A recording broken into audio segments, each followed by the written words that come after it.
stopping by. If you're new, subscribe. If not, come on in. Let's drink some gin. Welcome back to Gin Reviews from South Florida. Tonight, we're going to dive into G-Vine's Floraison. Floraison. Gotta love that name. It means floral? I'm really excited about this. So I bought this, again, this is another Middle Tennessee gin that I bought a long time ago and never got to, but as opening up all my little presents to myself from past Joe, today I got to open up this and I was like, wow, why haven't I reviewed this one yet? It's been sitting around for all this time. And the reason why I'm excited about G-Vine here is because when gin was first made, they used base spirit of grape, of wine, or grappa, and they made gin with that. So we're gonna, I mean, this is close to the original recipe in a way, to get to that historical part of it, which you know I love. The folks behind G-Vine, they're no stranger to the history of gin and grape, like we were just saying. Spirit-based gins. In fact, they're behind the 2014 recreation of 1495 gin recipe that was discovered in a Dutch text. I'd love to get my hands on that. That recipe, I mean. But unlike the 1495 gins, G-Vine Floraison has both feet in the modern day through distilled from a base of grape. It's designed to appeal to modern sensibilities. Okay, well, kind of want to taste what it was like before, but I get it. Everyone has to be modern. We all gotta be modern. All right, well, here's the bottle. You gotta admit, it's a handsome bottle right here. I mean, it's pretty sexy little bastard of a bottle. I mean, come on, look at this. The botanicals used right there in clear sight. You know what I mean? That's so cool. I appreciate that. G-Vine from France. It doesn't say where. It just says France. Okay. Oh, and cognac. Nice. That's great. You know, we did another gin on this channel before that had grape as the base, and it was one from New York, and it was called Never Sink Gin. That was okay, you know, that was my first New York gin, and maybe I put too much into the whole, you know, on the state thing, which, you know, I'm gonna have pride, you know, I've lived in New York for a while, where that one came from, so you have like a little bit of pride. But you know what, the grape base wasn't something that I was used to at that time, and I don't think I liked it that much because of that, but let's see where this goes. Let's see, the botanical list. First we're at 40%. That's not too bad, I guess, right? Like I said, grape is the base, and then we used cardamom, cassia, coriander, cubic pepper, ginger, grape flowers, okay, juniper, of course, licorice, lime, and nutmeg. I like the nutmeg on the end there. That's kind of cool. Anything with nutmeg is good for me. Just like Townsend's. Alright, well, look, I got the old knife out tonight, no problems on this end. There we go, there we are. A little bit of this, a little bit of that, opening up the bottle. Some storage for well, let's pop this bastard open and see what it can do, huh? Oh, you disappoint me. Why would it do that? Look, I mean, it looked like a cork, like this here, and I mean, it's from France, right? Points off already, okay? Well, it pours very clean and neat. Nice. Wow, okay, so on the nose, it's very intense, okay? There is a lot going on here. There's the juniper, which is floating around in like a grapey, winey type, but not like not vinegar, not to that point, but like sweet white wine. Mm. Cardamom is definitely there. I mean, I smell like this earthy tone coming out. Oh my god, it smells amazing. I mean, really beautiful for a gin. We just gotta do it.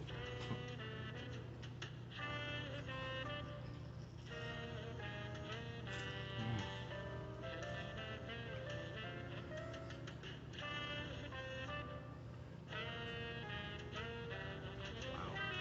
I think it just left me speechless a little bit. This is nothing like that other grape-based gin that I was talking about. This is incredible. This has floral. I see Floraison. I get it now. The floral notes on this. It's like, it's hard to describe. It's like walking through Macy's with your mouth open, okay, and your tongue hanging out and not smelling through your nose, and then walking outside and then taking a big like sniff in. Yeah, but not in a bad way. Not 90-year-old lady smell. It's like really perfumey. This is on the taste itself. It's not even on the nose. I mean, the nose was amazing on its own, but the taste, oh my gosh, it's so good. The juniper is like there, but I see how it's also modern. Like the Cuban peppers, I get why they put that in here. It needs like a little bit of that balance of the spice that brings it to that. I'm guessing with the ginger, it's doing the same thing. The ginger and the pepper together, kind of almost the same there. You got, you know, a rhizome, and you have a berry, and those two things interchange. I mean, that's really cool. The grape flowers, I don't know what they smell like. If I had to guess, I would say it had something to do with this winey, grapey aftertaste here, which is nice. The burn wasn't that impressive. I mean, we're 40%, but it wasn't really anything to write home about. As you can see, I didn't even talk about it. This is a very, very, very nice gin, and I am kicking myself right now. So, for not opening up sooner. I found out also on this that this bottle for retail, I don't know how the hell they're getting away with this, but I saw this multiple places for retail, and on retail price around $45–50 for this bottle. I even saw it as high as $65. I only paid $25 for this, but you know, I was in Middle Tennessee during the pandemic, so I have my standard aluminum shetty. I'm gonna do my standard 2 ounces, of gin, to 6 of tonic. Legit. And let's try it to see where we're at. We have a spoon, y'all. Oh, come here, Spoonie. There we go. Okay, well, let's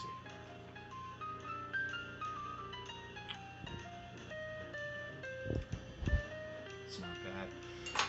Now, you know what? I think I was talking about the Neversink gin that uses grapes for their base. Now that the tonic is mixed in with this, now that I taste that it's not off-putting, but it's very different than wheat or corn or rye or barley, whatever else you want to use to make it. It's not bad though. You know what this is? You know what it is? The botanicals that they have into this, in this beautiful product, it is just balanced. It is very well balanced. That's number one with this gin. I mean, you're gonna find yourself a very clean, floral forward, modern gin with the juniper that you're looking for just to make it gin. You know, little lime added there. The other thing is the history on this, and the vineyards that they source to use to make the gin are the same vineyards that they've used in the Cognac region for 1,000 years or so. I mean, it's a lot of history in this this bottle here. Salute. Okay, right away. Citrus in a gin and tonic for me is just, you have to, you know.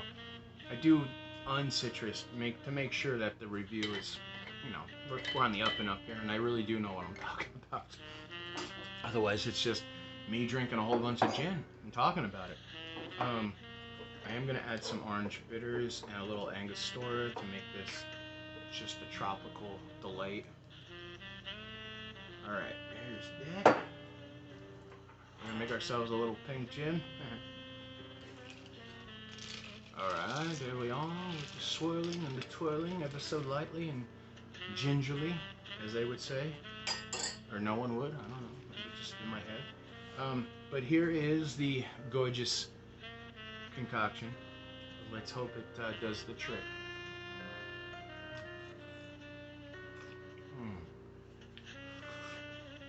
The citrus and the quinine dance with this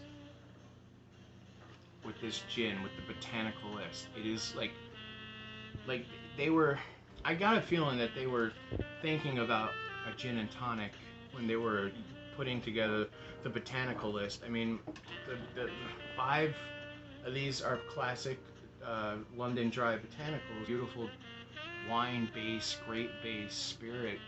I mean, seriously, you know, I think this would be a good gin to try out on someone that is a wine head, someone who is heavily into wine and might appreciate. You might be able to bring them over to the brighter side of the road here, that being the gin side of the road. Well, you know what I say. If it tastes good, drink it up, right? I mean, come on. Alright, well, you guys have a good night, have a good morning, have a good afternoon and all that. And I'll catch you on the flip side of this. And adios, Adios, you bastards.